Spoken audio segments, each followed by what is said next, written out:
Welcome to Luca is a Billionaire, where the only thing I invest in is your answers.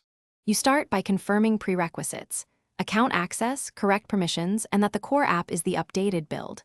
Once you have backups, export your profile to JSON or ZIP, open the app and sign in. Now, select Quick Start or New Project to begin. This first step initializes essential services and verifies integrations, so pay attention to prompts. If a permission request appears, grant only what's needed. It avoids later failures. The goal here is to establish a clean, reproducible starting point.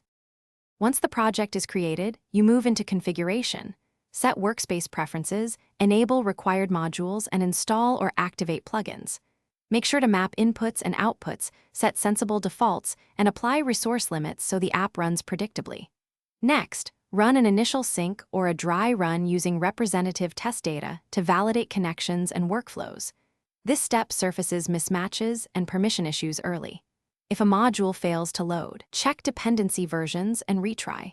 Resolving that now save. To finish, apply final policies, save templates, and schedule automated backups so your configuration is durable. Then run a full synchronization and monitor logs for warnings. Confirm that key tasks completed successfully. Make iterative adjustments to defaults and lock down any permissions you loosened earlier. If something goes wrong, first clear the app cache and restart, then rerun the failing step.